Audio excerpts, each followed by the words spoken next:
I mean, that's what we say about cybersecurity. It's a mashup of all the different technical disciplines, plus this whole added layer of human behavior and psychology. Because at the end of the day, a person is performing these actions, right? To this day, the greatest source of cybersecurity breaches that are between 60 and 70% of all breaches start with an email phish. Welcome to Critical Thinking Required, hosted by LBW. This podcast is intended for free thinkers, entrepreneurs, and knowledge seekers. Join us as we discuss relevant financial topics, explore with guests their financial journeys, and engage with experts in industries such as space, media and entertainment, real estate, and many more. Buckle up and enjoy the ride. Welcome to Critical Thinking Required. You're with your hosts, myself, Tim Bickmore, and my two colleagues, Dan Weiss and Nathaniel Leach. And today we have a guest, Will Robus with Outpost Security. We're very excited to talk to Will. We've been great friends for some time now, and we're really excited to talk about the cybersecurity space. Before we kind of jump into some questions, I'm just going to read off Will's bio so we can introduce him to our listeners, and then we can go from there. So, as a seasoned entrepreneur and executive decision maker, Will has rich experience leading and managing emerging technology companies. He served as a CFO of a medtech startup, a turnaround COO/CFO at an IoT company in the medical industry, as well as a finance and strategic advisor to a SaaS startup in the art industry. In addition to his private industry experience, Will has worked closely with research and development programs at UW-Madison. He was an initial team member of the Discovery to Product program, an incubator within the university focused on commercializing innovations from students, staff, and faculty, which accelerated 24 projects in its first 18 months. This nascent companies included stem cell therapies, medical devices, clinical diagnostics, and drug discovery. Will, you have an awesome background when it comes to entrepreneurship. We're super excited to have you on board, and we are super excited to take a dive into cybersecurity. Thanks for having me, guys. Well, and not only do you have an awesome background in the topic, you have an awesome background in your Zoom screen. For those of our guests, which is a number of them, clients, contacts, and guests that are not from Madison, but of course the four of us are here. That's our beautiful Capitol just over Will's shoulder right there. We don't see it very often in the pandemic, but it is just a stunning sight. So thanks for sharing that with us too, Will. So going back to another kind of background, you have, like Tim said, a lot of experience when it comes to entrepreneurship. Why focus right now on this particular industry? That's a great question. The short answer is it was essentially by accident. Like any true entrepreneur, I guess, you look for opportunities and you follow them as they make themselves available and evaluate them. So been involved with a number of startups over the last 5 years, and essentially finished up with the last company I was working with. And was kind of looking for the next thing. And one of my very old friends and previous business partner in one of my other startups where we had a golf app, so not related to cybersecurity, but definitely technology. He was in the cybersecurity space for his whole career. And we saw an opportunity with some of the work he had been doing with his previous company, saw a market need for it, saw some kind of demand developing, and we had both, fortunately, in personal situations that allowed us to take essentially a jumping off point to try it out. And we said, I know the technology space, I know startups, I know how to build a company, and he's the technical brain around cybersecurity, which is a really interesting sort of intersect of a lot of different disciplines, which we'll hopefully talk about later. But yeah, it was just kind of the best opportunity available at the time, and we had a chance to take advantage of it. And we said, let's do it now. And if it fails, the worst thing we have to do is go get jobs. So that's how I'm in cybersecurity right now. And Will, could you tell us a little bit about Outpost Security and exactly what you guys are providing for your clients? Yeah, so we essentially optimize security alerting inside of Fortune 500 companies. So large companies have security groups within their organizations that are constantly monitoring and responding to potential security threats throughout all parts of their companies. So it's a noisy and challenging thing to get right inside of each company, and we've essentially leveraged a logging and alert platform called Splunk, and we basically bring a completely different level of intelligence to it to make it much more efficient. Most of the companies we work with, we can show them a $500,000 more ROI in a matter of a couple months, so per year. That's awesome. And it's, I mean, obviously entrepreneurship in general is always a good time, and getting into the cybersecurity space, which is so interesting to me. And obviously having the luxury of being good friends with you and being able to kind of watch you go through the process of setting up Outpost and getting started and getting your clients under your belt. I've had the opportunity to learn about cybersecurity just through what you've explained to me and through Stuart, which has been really cool.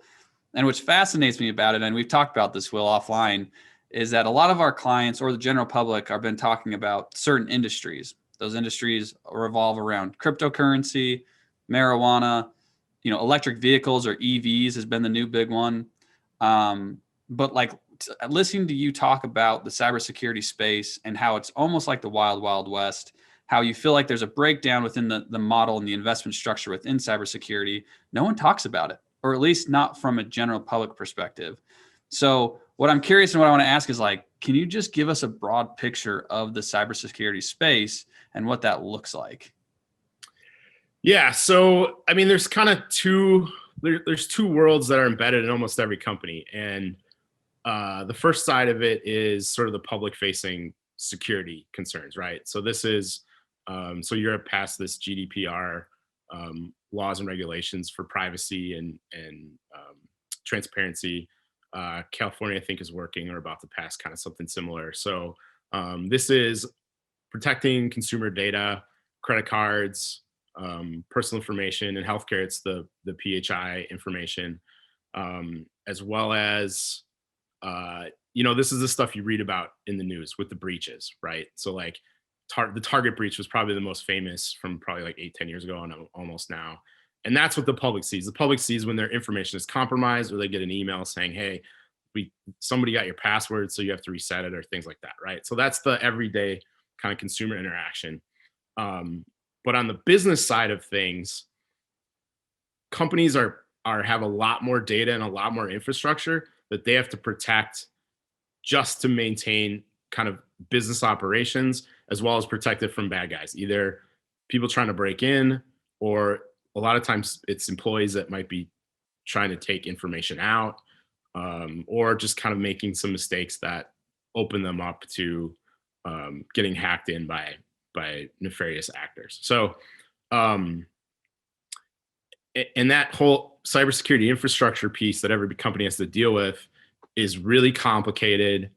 And it's sort of, I think the complexity almost probably follows Moore's law, and it really started to accelerate as the internet grew. So not only the internet from interconnectedness and like public internet, but also the distributed computing and servers and cloud computing and software as a service, hosted applications.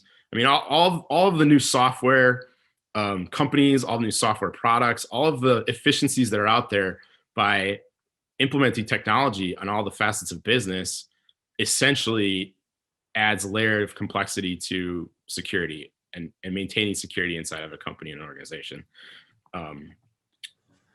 Looking at it from an investment perspective, where do you see the returns? Are you looking at certain products? Are you looking at service-based companies? Like, where do you look at, like when you're looking at your competition within the space, what does that even look like? Yeah. So from a product and service standpoint, the industry's has a certain level of maturity, right? So it's been around for 20 some years. While it's still young, there's big players, there's established players like Cisco. um, uh, Microsoft has always had security overlays to all of their pieces. Um, there's email and endpoint security. CrowdStrike is a big one on the endpoint. So there's definitely lots of products and services. And then, of course, like on all this alerting and monitoring, you have a program like Splunk.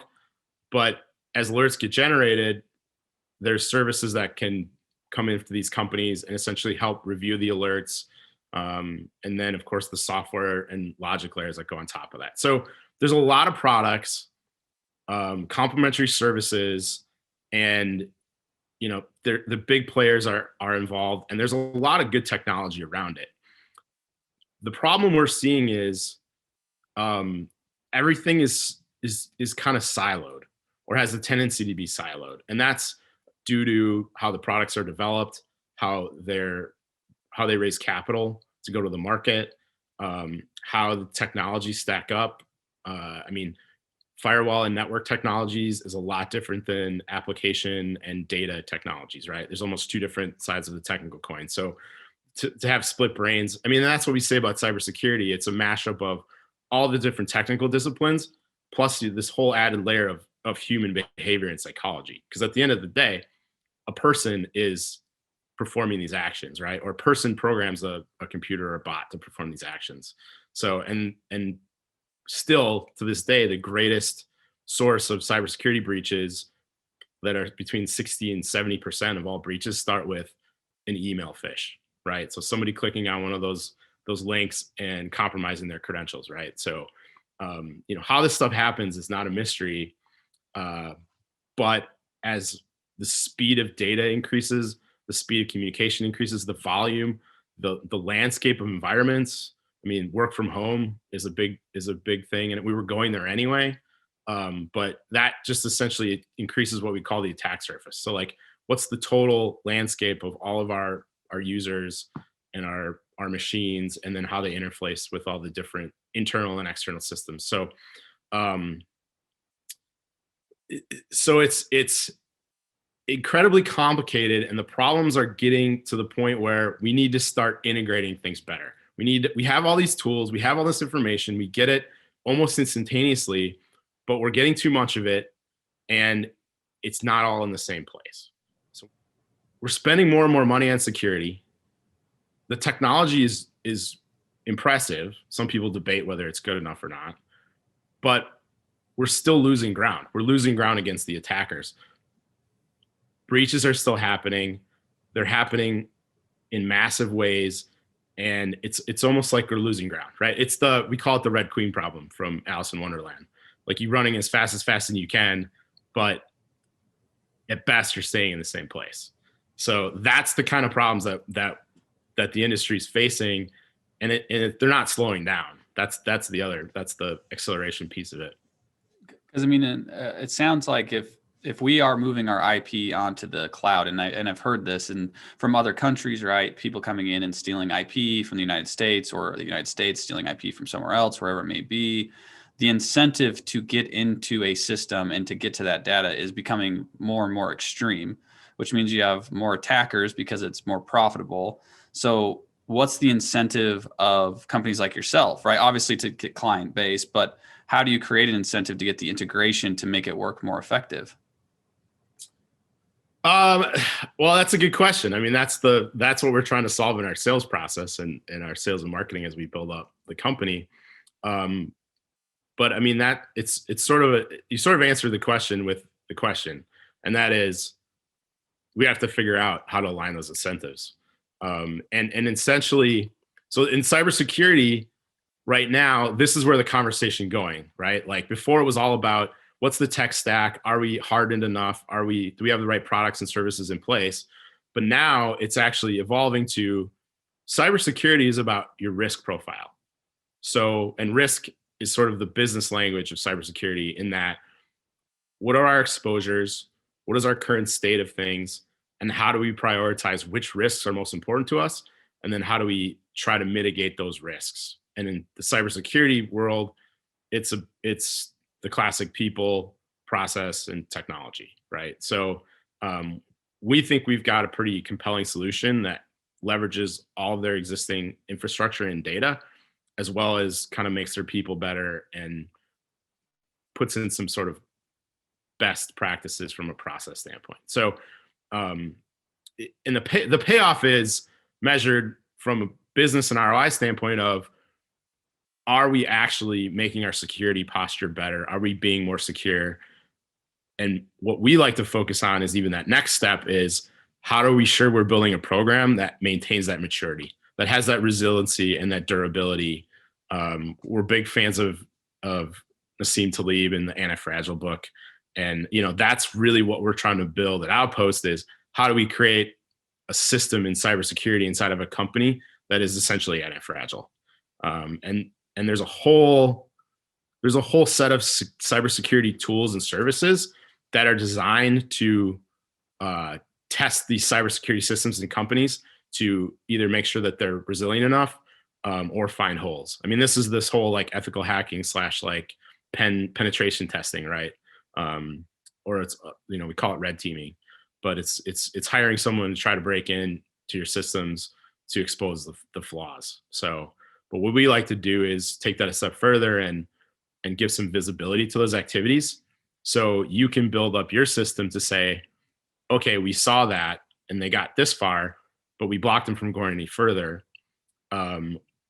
Or another real problem is a hacker gains access and then just stays dormant and like starts like kind of maybe stress testing like once a day or twice a day, or and just kind of waits. They call it dormancy, but one of the big metrics in the industry is mean time to discover. So after that initial access has been gained, how long does it take us to see that person or that actor in the system doing things that they're not supposed to do, and then shut them down? So right now, I mean, last year, 2 years ago, I think the mean time to resolution was somewhere between 3 and 6 months.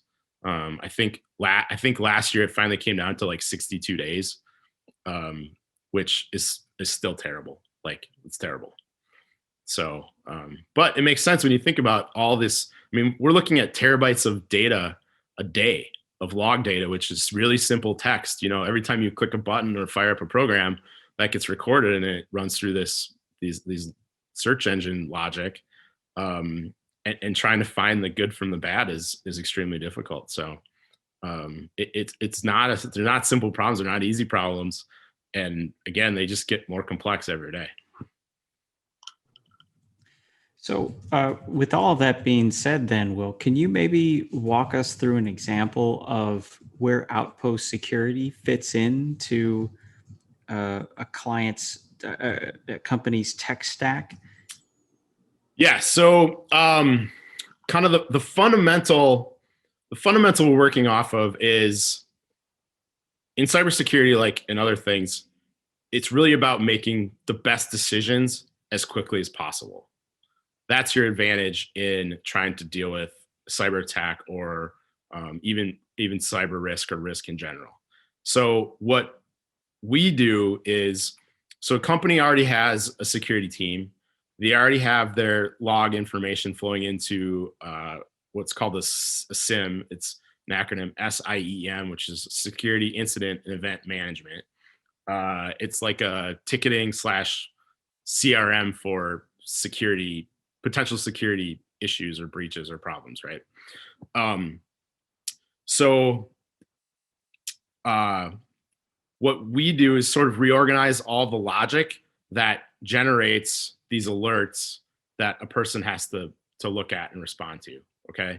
So kind of the first layer of that is, instead of looking for somebody that does one thing, like somebody opens up an email attachment that's some malware, right? Or clicks on an email that we think is a phishing email, right? Like, those are very specific, very singular events. One of the examples we use for internal threat is if somebody emails an attachment to their personal email or downloads some files to USB.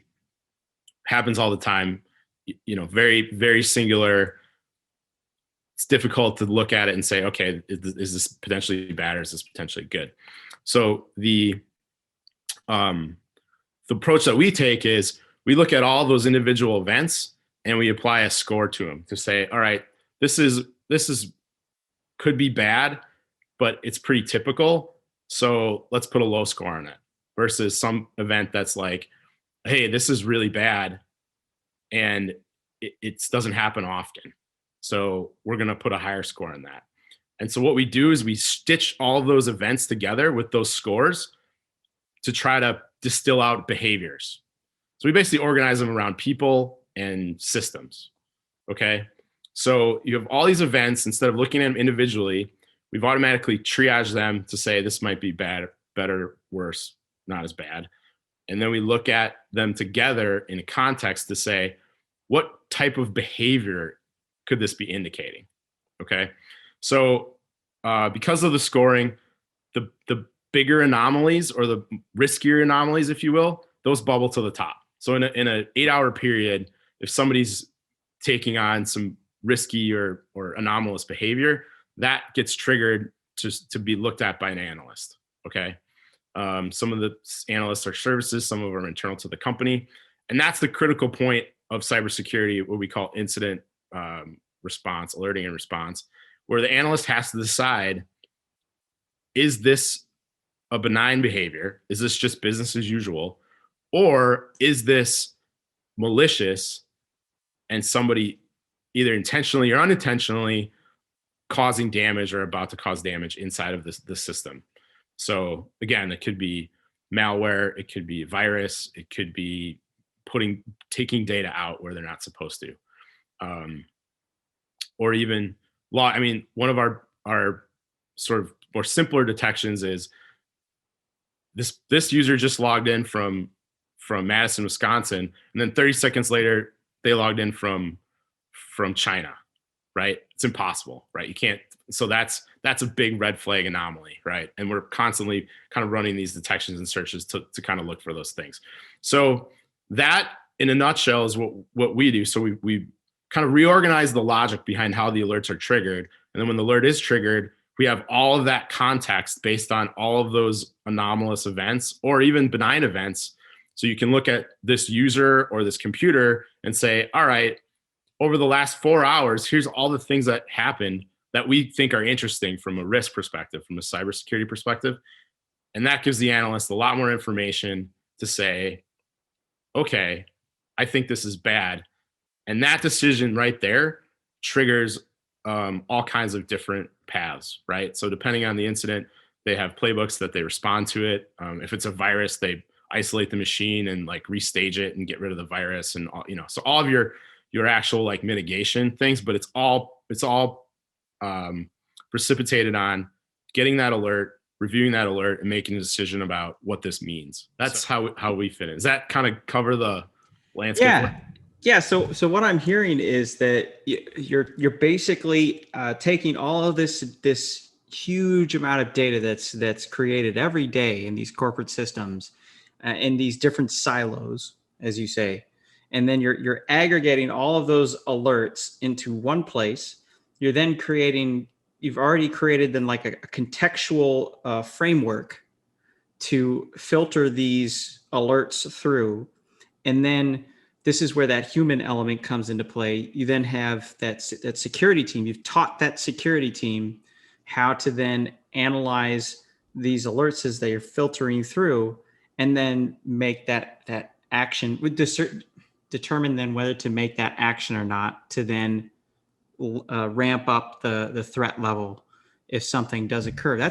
Is that accurate? That's extremely accurate. Oh, cool.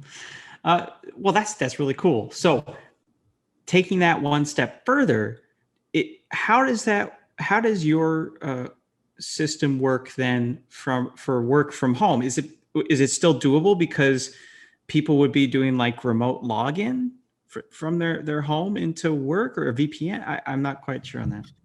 Yeah. So, I mean, the different data sources bring in different data, right? So when people are logging in from home, if they're doing it from a VPN, that data comes in through that way. So like we basically have like 4 or 5 different flavors of data. and they're sort of subsystems of the IT infrastructure. And we're bringing all the data in, but we're actually writing searches, almost like Google searches, to say, hey, listen, we want to see these kind of events. So I want you to find these events every hour. We're searching for them and add them to our running log of risk events.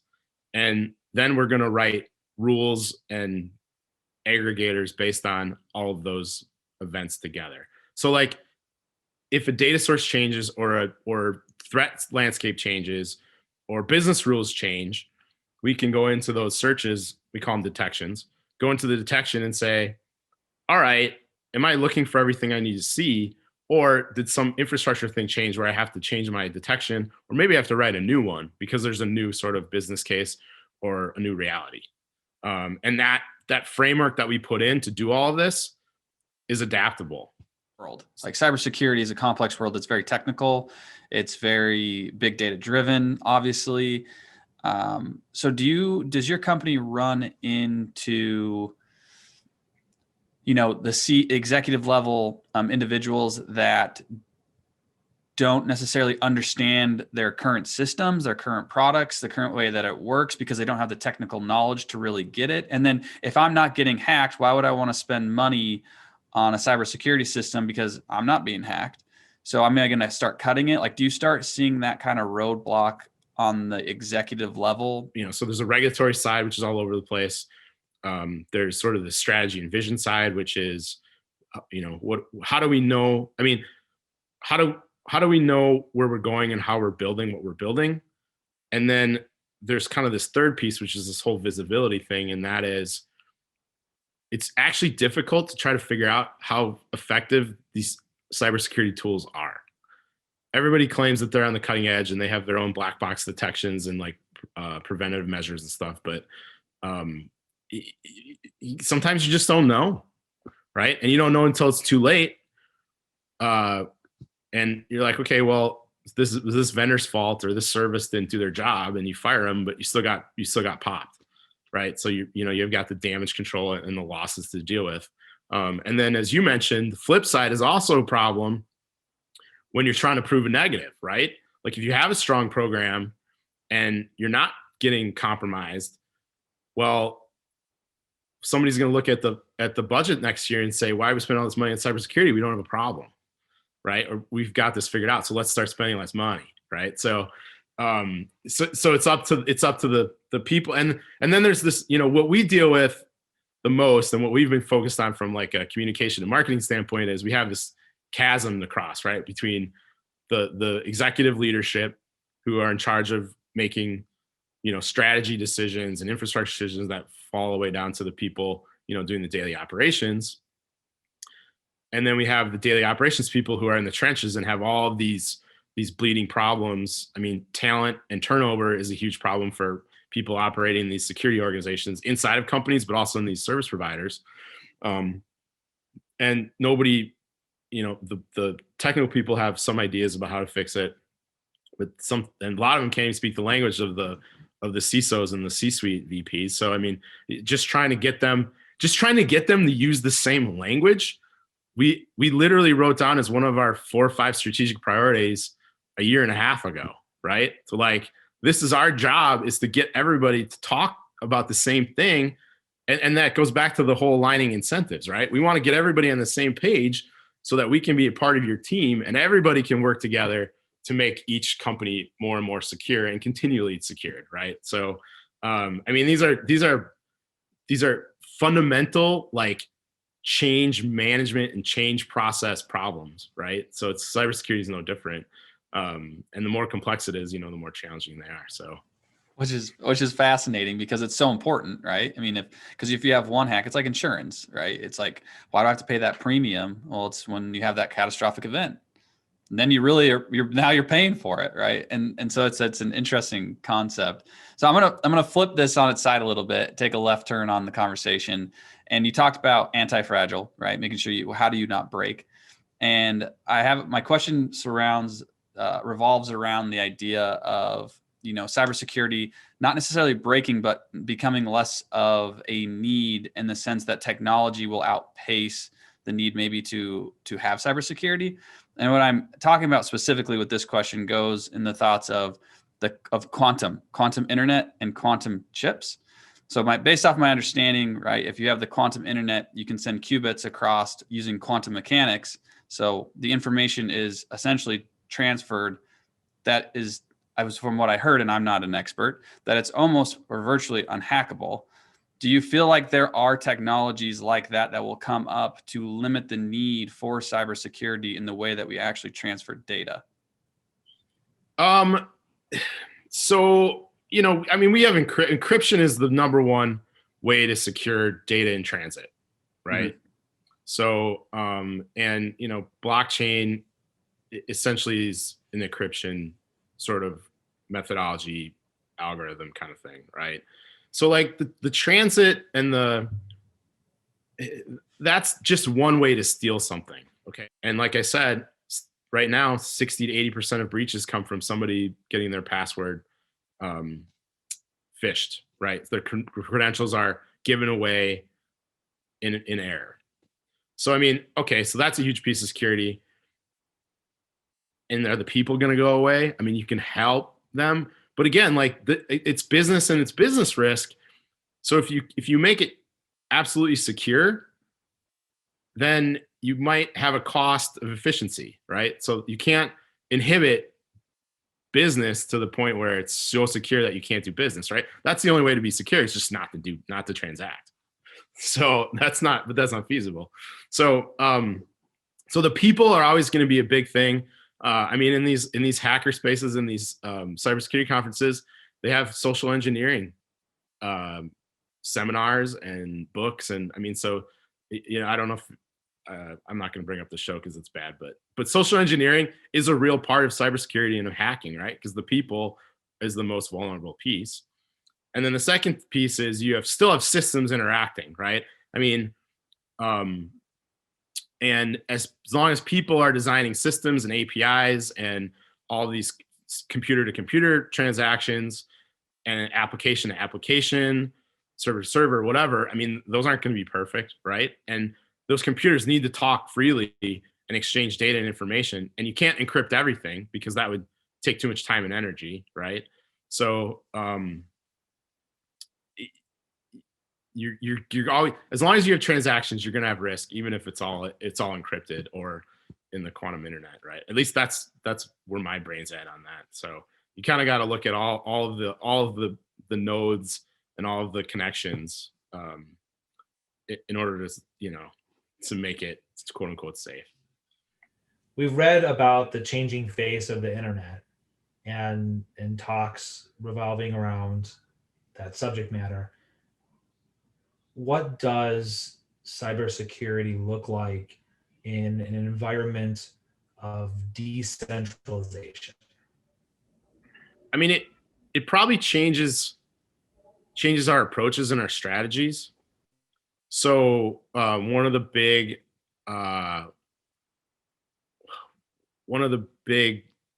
emerging areas, one of the big emerging concepts in cybersecurity right now is called zero trust architecture. And that essentially means anytime a user interacts with a system, you don't trust who they are and you verify it. So it's like logging into everything.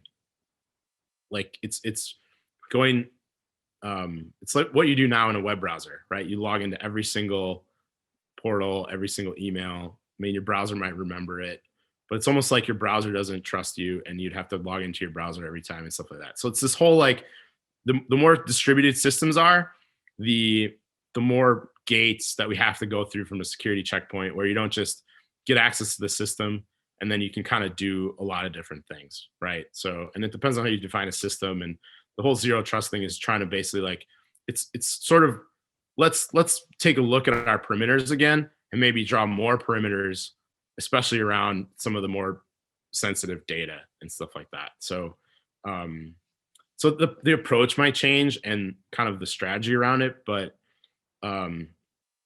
again, you have kind of two choices.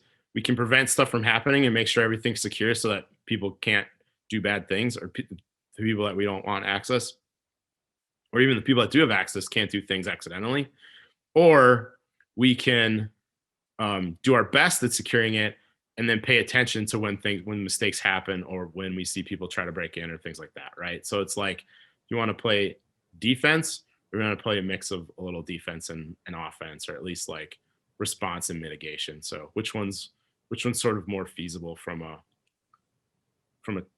people and process standpoint, you know? So I'm going to go off the thought of this decentralization, and based off my understanding, a lot of the decentralization comes back to having the consumer maybe own more of their own data, and then being able to then have others access it at, via their willingness to give it up instead of giving it up without them really knowing they're giving it up. If that were the case and we got to the point where the general public could start owning their data and giving it up as they see fit, do you think if the cybersecurity issue is going to become a bigger problem because people don't know how to protect their own data from the people that you've been talking about this whole time on trying to hack large corporations? Like, how are they going to protect their own data? Yeah, I mean, that's the implementation problem with sort of distributed, for people owning their own data is great. I mean, I love the concept, but the problem is all of your data is in one place then, right? And where is that place? And who has access to that place? I mean, is it a physical box? Is it a cloud thing? And if it's on the cloud, then somebody at Amazon is going to be able to log into it, or somebody like Google is going to be logging, right? Like, so it's good in concept, but then when you start looking at, all right, how do we actually implement this? You're sort of flipping the risk, right? So like, if it was a physical device that had all of my data that I could ever want or need, and I only give it to a company to look at when I want to, right? Or I give them permission to, what happens if I lose that? Right? I mean, this is the Bitcoin problem, right? You lose your private key for your Bitcoin, and people have hundreds of millions of dollars that are sitting in a hard drive in a landfill somewhere, right? So like it's a single point of failure. So we're kind of our own worst enemy there, right? So like it's not smart to have a single point of failure, but if you don't have a single point of failure for your data, then it's going to be accessible, or it's going to be out there, so it's kind of this, you're kind of just trading horses. So, can you design a perfect system? I mean, that's the question, right? Like, I don't know, maybe. You said before we actually started recording this that data is like the new gold. And I think you're right. I mean, we at the firm really rely on data and clean data for it to be accurate. And it does fuel a lot of what makes LBW stand out as far as abilities to take clients to levels that our competition doesn't. And it really does start from the data. It really is extremely valuable. And that's just our professional involvement in it. You talk about, well, when do you need to protect that? Well, if the belief is that data is truly gold, and it is, our IT team loves to say that everything is hackable as long as you have the desire and the money and the time to do it. It can be done. So anybody is vulnerable to that. So if you think that data is that valuable, well, my thought is know that you're vulnerable. Tim, how about your points? Yeah. First of all, thank you so much for joining us on our podcast. We really appreciate it. And I was glad that we could talk about cybersecurity because, out of all of those subjects I mentioned in the middle of the podcast that a lot of clients talk about, I think cybersecurity is actually one of the more sexier topics because it's a need, it's a necessity. If you're talking about decentralization of the internet, if you're talking about protecting data that is so valuable, as you mentioned, gold, right? The new black gold is data. How do you go about protecting it? What do you need to do? It's an evolving industry. And it's a complex, difficult one to understand, which I think it makes it hard maybe from an investment perspective. But if we continue down this path of technology-driven economies and uprooting a lot of traditional ways of doing business. I think healthcare is a wonderful example of that. Cybersecurity is only going to become more and more important. It's going to become something that you have to have, it's an absolute necessity. Where, you could maybe make an argument for electric vehicles for climate change. Bitcoin, I guess you could make the argument for decentralization of a potential fiat currency, but cybersecurity drives all of that stuff. You have an electric vehicle is driven by technology, right? Like, who's going to hack into that car? Who's going to start controlling the cars? So it just becomes more and more where it's the horse or the protector, the knight of everything else that people think is going to become this new best thing. And that's why I'm so glad we had you on this podcast, because it's a fascinating subject that I just don't think it's discussed all the time. Maybe because it's too complex or too difficult, but I thought it was great. Nathaniel? I'm really excited to see what your company does in the future. I think that it does have a potential competitive advantage that I will be very interested in seeing if it can ever be breached, just from a analytical standpoint. And I'm also curious to see how it goes with, there's the tech piece as we talked about, but then there's also the human piece. Mm-hmm. And I'm really curious to see how that human piece works out, because we all have emotions. I mean, some analyst comes into work and they fought with their partner at home. That can affect their job that day. So I'm not saying that with regards to like Outpost Security, but like the people who execute with your software and then have to make these decisions. It's just an interesting piece of the puzzle that when it comes to rationality in human beings, it's always a tricky thing. Very tricky. Yeah, I mean, I think you guys all had some really good insights from different perspectives, but yeah, it's kind of ubiquitous, and it's the blood and the pulse that essentially touches all pieces of the economy and government and life even. So, yeah, it's going to be really interesting. Yeah, it's just going to become more and more it's going to become embedded, but also more prolific at the same time. So, yeah, it's exciting. It's interesting. I've learned a lot. I mean, I knew very little about cybersecurity 2 years ago, other than kind of the core concepts. But the cool part is it really draws on all areas of technology as well as that human element. So I came up to speed really fast because I know technology, I know technology stacks, I know IT and business and operations, stuff like that. So like it become less mysterious to me. So, maybe that's a good closing remark is it's about systems, and it's about sort of best practices, which are built on first principles, right? And in cybersecurity, there's some kind of deep technology first principles, but at the end of the day, it's the companies that are going to be successful and win from a market standpoint are just gonna champion better ways to do it. And it's not just shipping a product or providing a service anymore. It's being partners with these companies in making sure that they're being efficiently maturing their security and aligning that to what they're trying to accomplish as a business. It's a business enabler. It's a value driver. And it's an operational piece of any company now, and it's a core operational piece. So it will be interesting. It's going to be fun, but yeah, it's definitely a space to dig into, especially from an investment perspective, because there's lots going to be lots of opportunities now and a lot more in the future. So thanks you guys. I really appreciate it. Yeah, this was fun.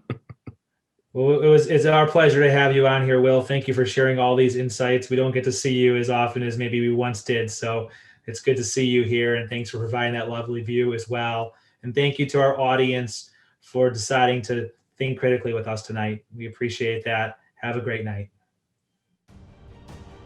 Thank you for taking the time to start your journey of thinking differently and listening to LBW talk about stuff they love. Until next time.